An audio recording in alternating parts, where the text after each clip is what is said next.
Lena estava tão feliz após a alta que nem percebeu quando o marido entrou na maternidade, não para vê-la, mas para visitar sua homônima. Sergei permanecia no estreito corredor de seu amplo apartamento, inclinando-se para apertar os cadarços das botas de couro. A luz matinal, filtrada pelas janelas panorâmicas, refletia no assoalho polido, mas não conseguia dissipar a sombra pesada que pairava no ar. Os dedos dele, normalmente firmes e ágeis, moviam-se com lentidão, como se cada gesto exigisse um esforço desmedido. À sua retaguarda, encostada ao batente da porta, estava Helena. Os braços cruzados sobre o peito tremiam, e os olhos, inchados pela noite em claro, estavam vermelhos como folhas de outono tocadas pela primeira geada. O rosto, tão expressivo no dia anterior, agora parecia esculpido em porcelana fina, frágil, marcado por sulcos quase imperceptíveis que pareciam ter surgido durante a madrugada. Tinha apenas 39 anos, mas naquele instante aparentava bem mais, exausta.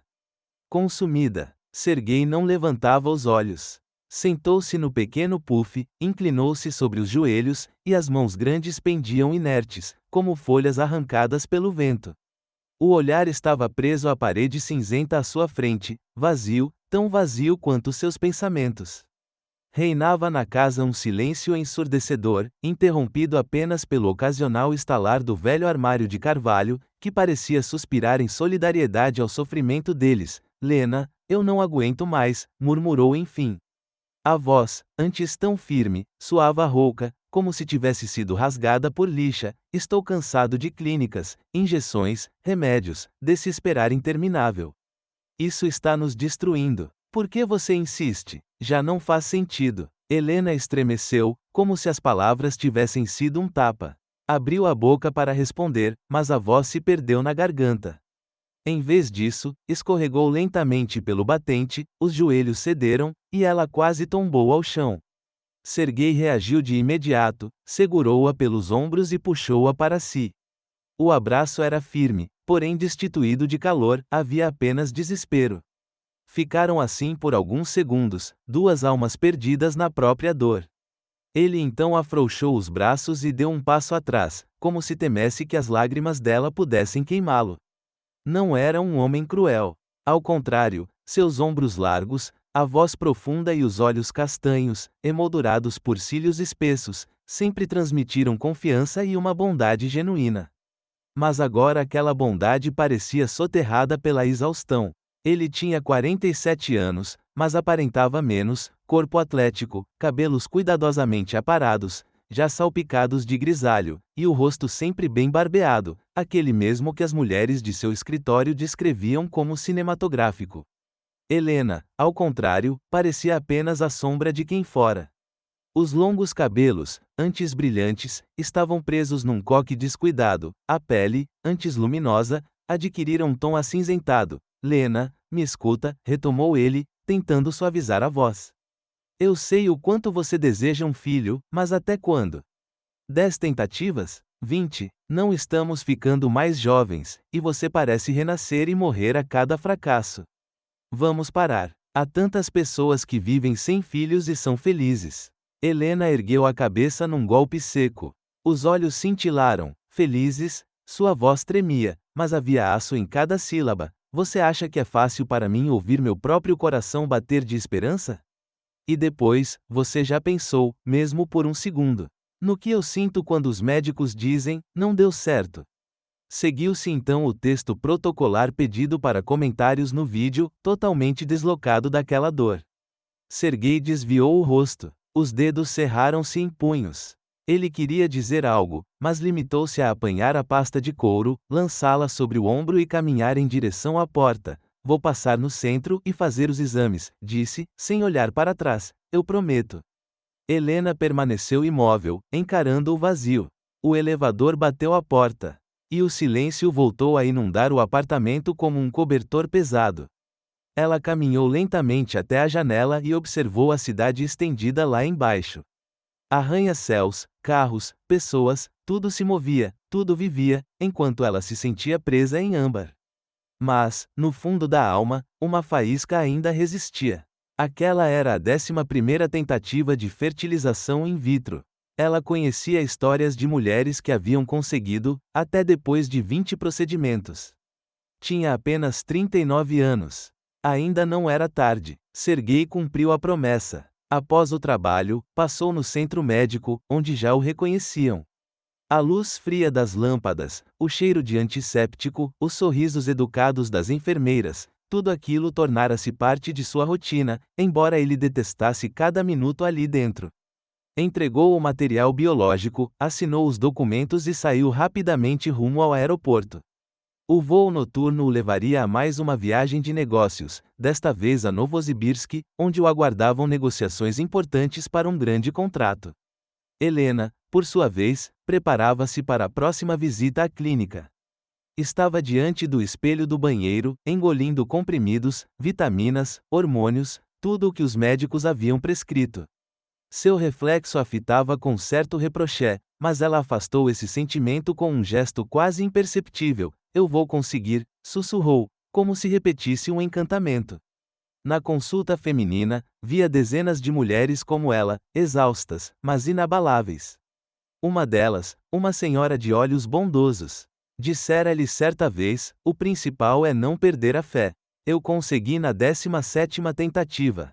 Agora tenho 2. Aquelas palavras eram como um farol em meio ao mar revolto do seu desespero. À noite, sentada no sofá com uma xícara de chá, Helena permitiu-se sonhar.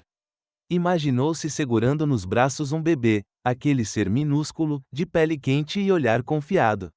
A imagem a aquecia, embora um frio persistisse em algum ponto profundo da alma. E se Sergei estivesse certo? E se aquilo fosse o fim? Helena e Sergei estavam juntos havia quase 20 anos. A história deles começara numa pequena kitnet alugada na periferia, onde viviam apertados enquanto ele tentava construir o próprio negócio. Sergei era ambicioso, mas a sorte nem sempre caminhava ao seu lado. 2 vezes perdeu tudo: dinheiro, sócios, a própria confiança. E Helena permaneceu ali, mesmo quando ele chegava em casa de mãos vazias e com o olhar carregado de vergonha. Ela fazia empréstimos. Pedia ajuda a amigos, suportava as críticas da mãe, que o chamava de sonhador sem um centavo. Mas Helena acreditava nele, e ele correspondeu àquela fé. Agora a vida deles parecia saída de uma revista. Um apartamento amplo no centro, com vista para o rio, 2 carros confiáveis, uma casa de campo que construíam em uma área verde, distante do tumulto da cidade. Viajavam ao exterior, desfrutando o calor do Mediterrâneo ou o frescor dos Alpes. Sergei tornara-se o profissional que sempre ambicionara ser, um empresário bem-sucedido. Respeitado nos círculos de negócios. Mas Helena permaneceria na sombra. Trabalhava como administradora em um salão de beleza, o mesmo estúdio onde começara ainda jovem. Gostava de seu trabalho, das clientes habituais, do aroma de sprays e cremes, das conversas pausadas. No entanto, todas as noites, ao voltar para casa, sentia a mesma e inexorável sensação de vazio. Ela não havia conseguido realizar-se como mãe, e essa era a dor mais profunda de sua vida. Sergei, ao contrário, parecia ter se conformado, brincava com os amigos dizendo que seu principal filho era a própria empresa. Mas Helena sabia que, por trás daquele humor, escondia-se uma frustração silenciosa. Ele sempre quisera um filho, um herdeiro, mas, ano após ano, via a esperança se apagar. E agora, ao olhar para a esposa, reconhecia não apenas a dor dela, mas também a própria culpa. Uma semana depois da discussão, Sergei telefonou de Novosibirsk. A leveza inesperada de sua voz, quase juvenil, surpreendeu Helena. Que tal escaparmos para Sochi no fim de semana? Propôs ele. Ela sentiu os lábios se curvarem num sorriso involuntário. Novembro não era exatamente temporada, mas havia hotéis magníficos, com piscinas aquecidas e conforto absoluto. Vamos, você precisa descansar um pouco, insistiu ele. Helena pensou em recusar. Tinha trabalho no salão, uma das funcionárias estava de licença médica. Mas havia algo na voz dele, uma alegria genuína, que a desarmou. Está bem, murmurou. Mas só por pouco tempo. No dia seguinte, Sergei voltou, jogou as malas no porta-malas do SUV e partiram rumo ao mar. Sochi estava frio, mas o hotel escolhido por ele era um verdadeiro oásis. Piscina térmica na cobertura, quartos acolhedores com vista para as montanhas, roupões macios com aroma de lavanda. Pela primeira vez em muito tempo, riram como nos tempos de juventude. Sergei contava, com entusiasmo, como superar os concorrentes nas negociações e como assinar um contrato que lhes renderia milhões. Helena ouvia, aninhada contra ele no confortável sofá da suíte, sentindo o coração lentamente se aquecer. Lena, nos próximos 3 meses não viajo para lugar nenhum, disse ele, abraçando-a. Quero estar com você. Nós já passamos por tanta coisa. Desta vez vai dar certo. Ela o fitou, os olhos brilhavam de lágrimas, mas, pela primeira vez em muito tempo, eram lágrimas de alívio. Você acha que agora pode funcionar? Perguntou baixinho, falando do procedimento. Sergei deu de ombros. O sorriso vacilou. Temia alimentar esperanças, temia vê-la quebrar-se novamente. Em vez de responder, apenas assegurou com mais força. Voltaram para casa renovados, como se aquela breve fuga lhes tivesse devolvido uma parcela da antiga ternura. Depois de Sochi, durante alguns dias, Helena e Sergei encontraram um delicado e precioso equilíbrio. O apartamento deles, habitualmente frio pelas palavras não ditas, pareceu aquecer-se por alguns dias, conversas breves. Gestos ternos, toques quase esquecidos. Mas tudo aquilo era apenas uma ilusão. Uma semana depois, Helena foi à clínica para a consulta de rotina. Sentou-se no consultório estéril, encarando o médico cujo rosto permanecia, como sempre, impenetrável. Quando ele começou a falar, sua voz soou como um eco distante, familiar, doloroso. Infelizmente, a tentativa não teve sucesso. Helena apenas assentiu, como se já esperasse aquela frase. Não chorou, as lágrimas haviam secado várias tentativas antes. Mas algo dentro dela se rompeu, como um fio fino que ainda a mantinha à tona.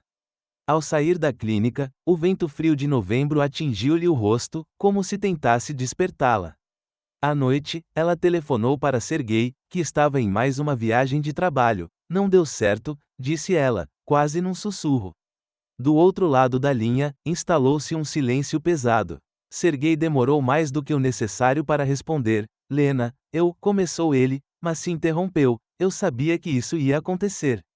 Sua voz soava cansada, mas nela havia também um alívio mal disfarçado, que feriu Helena mais profundamente do que qualquer palavra do médico. Ela desligou sem se despedir. Naquela noite, sentada na cozinha diante de uma xícara vazia, ela pensou pela primeira vez que o casamento deles não tinha apenas rachaduras, era um abismo para o qual ambos estavam sendo arrastados. Sergei não ligou. Permaneceu em viagem por mais 3 semanas, e Helena já não sabia se comemorava sua ausência ou temia seu retorno. Quando ele finalmente voltou, o apartamento o recebeu com silêncio. Helena estava na sala folheando uma revista, mas seus olhos não acompanhavam as páginas. Ele deixou a mala na entrada e sentou-se à sua frente, ainda com o casaco posto. Lena, precisamos conversar, disse ele, com uma voz pesada como chumbo. Ela o encarou, mas não havia em seu olhar raiva ou esperança, apenas exaustão. Eu não aguento mais, continuou, essas tentativas estão te destruindo. E a mim também. Eu não quero ver você se machucar assim. Poderíamos viver de outra forma, viajar, aproveitar o que temos. Por que você não consegue parar? Helena levantou-se bruscamente, suas mãos tremiam. Porque esta é a minha vida, Sergei, quase gritou. Você conquistou tudo, sua empresa, seus contratos. E eu te dei tudo, anos, saúde, sonhos, e agora você me diz para desistir. Quando você fracassava, eu corria por bancos, pegava empréstimos, suportava humilhações. E você está desistindo apenas porque está cansado? Sergei se pôs de pé, o rosto avermelhado. Acha que é fácil para mim ver você se quebrar a cada tentativa? Olha para si, Lena. Daqui a pouco vai precisar de um psicólogo, se já não passou da hora. A discussão incendiou-se como capim seco tocado por uma chama. Helena lembrou-lhe o passado, aqueles anos em que aceitara fazer abortos porque não era o momento, porque ele pedia que esperasse. Sergei gritava que Helena havia tomado as decisões por si mesma, que ele não a havia forçado. Eles se moviam pela sala como folhas ao vento, palavras lançadas como estilhaços, até que Serguei levou as mãos à cabeça e saiu correndo do apartamento. A porta bateu, e Helena ficou sozinha, encarando o espaço vazio onde ele estivera poucos segundos antes. Não sabia se ele retornaria, mas, no fundo, temia que fosse o fim. 3 dias depois, Serguei voltou, mas já não era o homem que Helena conhecera. Entrou no quarto com uma mala nas mãos e começou a recolher seus pertences com movimentos bruscos. Quase desesperados, como se temesse reconsiderar a decisão. Eu vou embora, disse, sem olhar para ela, para sempre. Helena, sentada na beira da cama, congelou. Como assim? Murmurou, quase inaudível. Para uma viagem de trabalho? Não, Lena. A voz dele vacilou, mas ele se obrigou a continuar. Eu tive um caso curto. Ela está grávida. O chão parecia desabar sob os pés de Helena. Ela olhou para o homem com quem compartilhara 20 anos de vida e não o reconheceu. Grávida, repetiu, com a voz trêmula. Jovem, acrescentou ele, confirmando com um aceno de cabeça baixa. Lena, eu não queria. Eu também sonhei em ter um filho, assim como você. Mas com nós, contigo, não deu. E já era tarde. Helena se ergueu, os olhos flamejando. Então é culpa minha? Depois de tudo que passei, depois dos abortos que você me pediu para fazer, você ainda tem coragem de me culpar? Eu sou culpado, murmurou ele, quase em sussurro. Vou deixar-lhe o apartamento, o carro, tudo o que você quiser. Mas eu não posso mais. Desculpe. Pegou a mala e saiu. A porta se fechou suavemente, mas o eco daquele som permaneceu no peito de Helena. Ela caiu ao chão, abraçando-se, e pela primeira vez em muitos anos permitiu-se chorar. Para o espectador, ela parecia esmagada e sozinha, mas nos profundos olhos havia uma centelha, a prova de que ainda não estava completamente quebrada. Os meses após a partida de Serguei misturaram-se numa neblina cinzenta. Helena vivia no piloto automático, trabalho, casa, raros telefonemas de amigas tentando tirá-la do abatimento. Até que, numa noite, acordou com uma dor aguda. No hospital, o diagnóstico foi inflamação causada pelo estresse e pelo descuido com a própria saúde. Ela foi encaminhada para um quarto coletivo, onde sua colega de enfermaria era Eugênia, uma mulher corpulenta, de voz alta e corte de cabelo preso nos anos 1990. Eugênia era vendedora de mercado, e sua energia preenchia todo o ambiente. O que houve? Anda como uma sombra, perguntou certa vez, olhando para Helena, que passava horas fitando a parede. Perdi meu bebê, respondeu Helena, sem desviar o olhar. Estou vazia. Não tenho nada. Eugênia bufou. Vazia, é? Eu, por exemplo, estou grávida de gêmeos. Aos 44 anos. Com material de doadora e, pimba, na primeira tentativa. Meu marido, claro, é chorão, mas já não ligo. Cansei. Helena se voltou para ela pela primeira vez em meses, interessando-se por algo além da própria dor. Material de doadora, repetiu, incrédula. Como assim? Eugênia contou tudo, sobre a clínica, os procedimentos, como decidira usar material de doadora apesar da resistência do marido. Seu humor rude e sua franqueza foram como um sopro de ar fresco. Pela primeira vez em meses, Helena riu, ouvindo as histórias de Eugênia sobre a vida no mercado. A amizade tornou-se um verdadeiro salva-vidas. Helena voltou a se alimentar, a sorrir, e uma nova esperança germinou em seu coração. Sem saber, Eugênia dera a ela um motivo para tentar novamente, mas de maneira diferente. 6 meses se passaram desde o dia em que Helena, diante do espelho de seu apartamento vazio, tomou uma decisão que transformaria sua vida. Olhou demoradamente para seu reflexo, olhos cansados, linhas de expressão que pareciam esculpidas pelo vento da solidão.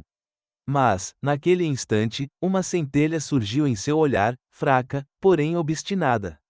Eugênia, sua nova amiga, cujas piadas ríspidas e energia indomável haviam sido um refúgio. Repetia sem parar: Lenka, você ainda está viva. Agarre a vida pelo pescoço antes que ela te estrangule. E Helena decidiu. Escolheu usar material de doadora no centro perinatal da cidade. Um passo que antes parecia impensável, quase uma traição. Agora, Porém, era sua decisão, sua batalha, e ela a enfrentou com determinação desesperada. O procedimento ocorreu em silêncio estéril, sob a luz fria das lâmpadas. Helena, deitada na maca, fitando o teto, imaginava que, ali dentro de si, um milagre começava a se formar. Ela não sentia nada além de uma estranha serenidade. Pela primeira vez em anos, não temia o resultado. Apenas acreditava, e sua fé não a decepcionou. A gravidez transcorria como a respiração da primavera após um longo inverno. Helena esperava dor, complicações, o habitual desapontamento, mas, em vez disso, seu corpo parecia renascer. Sentia cada chute, cada movimento, como se fossem sussurros de esperança vindos do mais profundo de sua essência. 2 vezes precisou ser internada para observação, mas mesmo no quarto do hospital, cercada pelo cheiro de antisséptico e pelos sons de vidas alheias, seus olhos mantinham a luz. Ela acariciava a barriga arredondada, cantando baixinho canções de ninar que lembrava da infância, e imaginava o rosto da filha que estava por nascer. Você será meu milagre, sussurrava, enquanto lágrimas de felicidade escorriam por suas bochechas. O parto foi longo, mas Helena mal percebeu a dor. Quando lhe colocaram nos braços um pequeno pacote, a menina de apenas 2,8 kg, bochechas rechonchudas como pêssegos maduros e olhos que refletiam o mundo inteiro, o tempo pareceu parar. Helena apertou a filha contra o peito, inalando o cheiro morno de leite e beijando os pequeninos calcanhares, suaves como pétalas de rosa. Minha Enya, murmurava, cada sílaba do nome soando como uma prece. Pela primeira vez em anos, sentiu-se inteira, como se todos os fragmentos de sua alma tivessem se reunido. No hospital, entre a correria e o cheiro de remédios, Helena reparou numa mulher no quarto ao lado, jovem, cabelos longos e claros, vestindo um pijama de seda que parecia excessivamente luxuoso naquele ambiente. Seus olhares se cruzaram, e a mulher sorriu, mencionando seu sobrenome na recepção. Helena congelou. Era o mesmo sobrenome, homonímia, pensou, esboçando um sorriso fraco. Mas quando um homem apareceu para buscar a jovem, o coração de Helena saltou. Era Serguei. Ele estava encurvado, com olheiras profundas onde antes brilhava a confiança. A nova esposa, bonita como modelo de capa de revista, segurava seu braço, mas havia um frio autoritário em seus gestos. Serguei evitou olhar para Helena, mas por um instante seus olhos se encontraram, carregados de dor não dita. Ele parecia um homem cuja vida desmoronava, apesar de 2 filhos e uma esposa jovem ao lado. Mais tarde, Helena soube por conhecidos que os negócios de Serguei estavam em frangalhos, grandes contratos fracassados e uma esposa exigente. Cobrando viagens às Maldivas, presentes caros e atenção incessante. Helena não sentiu prazer com a desgraça alheia, apenas uma tristeza silenciosa. Apertou a filha com força, como se a protegesse dos fantasmas do passado. A maternidade a envolveu como um oceano morno. Cada manhã começava com o sorriso de Enya, cada noite terminava com uma canção de ninar. Eugênia, em suas visitas, trazia sacolas de frutas do mercado e suas histórias inesgotáveis. Lenka, você agora floresce como uma rosa de maio, ria ela. Sentada no sofá do apartamento de Helena, mas, sabe, já está na hora de arranjar um homem. No mercado tenho tantos pretendentes, desde jovens divorciados até casados entediados. Helena balançava a cabeça, rindo até as lágrimas. Zenia, para mim, a Enya é suficiente. Ela é o meu mundo. Helena caminhava pela vida com uma leveza nova, como se tivesse deixado para trás o pesado manto do passado. Sua filha, Enya, tornara-se o centro de seu universo. Cada manhã começava com o riso cristalino da menina. E cada noite terminava com uma canção de ninar que Helena cantava, embalando a filha adormecida. O apartamento, antes frio e vazio, agora irradiava calor. Brinquedos espalhados pelo chão, desenhos coloridos presos à geladeira. O aroma de biscoitos de baunilha, que Helena aprendera a fazer seguindo as receitas de Eugênia, preenchia o ar.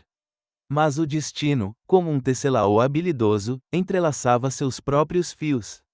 Em um desses dias de outono, quando as folhas do parque ardiam em tons dourados e carmesim, a vida lhe reservou uma nova surpresa. Helena passeava com Enya pelo parque, onde o ar cheirava a folhas secas e fumaça distante de pequenas fogueiras. A menina, embrulhada em um macacão quentinho, dormia docemente no carrinho, enquanto Helena apreciava aquele raro momento de tranquilidade. Ao parar junto ao lago e observar os patos deslizando lentamente sobre a água, ouviu uma voz suave atrás de si: lindo, não é? Nesta época do ano, o parque parece uma pintura. Ela se virou e encontrou o olhar de um homem. Chamava-se Maxim, tinha 35 anos, 4 a menos que Helena, mas havia algo em seus olhos castanhos e calorosos que fez seu coração vacilar. Seu cabelo levemente desgrenhado, salpicado de fios grisalhos, e o sorriso que parecia ao mesmo tempo juvenil e sábio, transmitiam uma confiança serena. Apresentou-se como arquiteto, recentemente divorciado, e seu senso de humor discreto, porém sincero, rapidamente conquistou Helena. Conversaram primeiro sobre o parque, depois sobre a vida. E ela percebeu estar rindo pela primeira vez em muito tempo, sentindo-se não apenas mãe, mas mulher, desejada e viva. Os encontros se tornaram frequentes. Passeavam pelas alamedas outonais, de mãos dadas enquanto Enya dormia no carrinho, ou tomavam café em uma pequena cafeteria perto do parque, onde o aroma de canela e café fresco se misturava ao ar. Maxim sabia ouvir de verdade, não apenas com um aceno de cabeça, mas com atenção genuína, fazendo perguntas que levavam Helena a revelar partes de si mesma que há muito mantinha trancadas. Ele contava sobre seus projetos, casas acolhedoras que projetava com alma, e sobre seu divórcio, que deixara em seu coração uma melancolia suave, mas não amargura. Helena sentia que sua vida, antes cinza e apagada, agora ardia com um fogo intenso e inextinguível. Pela primeira vez em anos, voltava a sonhar não apenas com a filha, mas consigo mesma. O passado, porém, permanecia como uma sombra que não se afastava. Sergei, seu ex-marido, cuja vida outrora parecia a encarnação do sucesso, agora era apenas uma pálida sombra de si mesmo. E Helena soube por conhecidos em comum que sua nova família, aquela que no hospital parecia perfeita, estava desmoronando. A jovem esposa de Sergei, Ana, com sua aparência de modelo e caráter exigente, revelou-se incapaz de ser o apoio que Helena fora. Ela desejava luxo, vilas nas Maldivas, vestidos de grife, viagens intermináveis. Mas o negócio de Sergei desmoronava, contratos importantes que ele esperava concretizar falhavam um após o outro. Parceiros desistiam de acordos, concorrentes captavam clientes e as dívidas cresciam como uma avalanche. Ana, acostumada ao conforto, não sabia nem queria apoiá-lo, como Helena fizera. Não organizava suas camisas por cor, não preparava jantares, não ouvia suas lamentações. A casa que Sergei sonhara construir para a família permaneceu inacabada, apenas a estrutura vazia nos subúrbios, tomada pelo mato. Sergei começou a buscar encontros com Helena. Primeiro, eram ligações ocasionais. Tarde da noite, sua voz tremia de cansaço. Helena, podemos conversar? Perguntava ele, mas ela, ao ouvi-lo, fechava o telefone, sem desejar revisitar o passado. Depois, passou a aparecer nos lugares que ela frequentava, no salão de beleza onde trabalhava, no jardim de infância para onde levava Enya. Numa fria noite de dezembro, esperou por ela na entrada do prédio. O casaco amarrotado, os olhos vermelhos, a postura curvada como se carregasse o peso do mundo. Helena, começou, dando um passo à frente. Eu errei, perdi tudo. Ana, ela não é você. E os filhos, não são como eu sonhei. Eu quero voltar. Helena parou, segurando Enya nos braços. A menina se aninhava sonolenta em seu ombro, enquanto Helena olhava para Sergei, para o homem que um dia a amara mais que a própria vida. Mas agora em seu coração não havia raiva nem dor, apenas compaixão. Sergei, disse ela suavemente, você tem sua vida, e eu tenho a minha. Eu sou feliz. Desculpe, mas não posso te ajudar. Ela seguiu adiante, deixando-o sozinho sob a luz fria do poste. Sergei olhou para ela partir, e a sombra dele no asfalto parecia mais longa que a própria vida. Ele havia perdido tudo, negócios, família, a si mesmo. E Helena, pelo contrário, havia conquistado a própria liberdade. Seus encontros com Maxim tornavam-se cada vez mais calorosos, suas conversas mais profundas. Ele brincava com Enya, construindo castelos de blocos, e Helena via nos olhos dele uma ternura genuína. Certa vez, sentados no parque, ele segurou sua mão e disse: Helena, não quero apressar nada, mas quero fazer parte da sua vida, e da de Enya também. Ela sorriu, sentindo um calor se espalhar pelo peito. Sua vida, outrora cinza e pálida, agora brilhava como o sol poente refletido no lago. Ela sabia que à frente não havia apenas maternidade, mas também um amor que não exige sacrifícios, mas concede asas.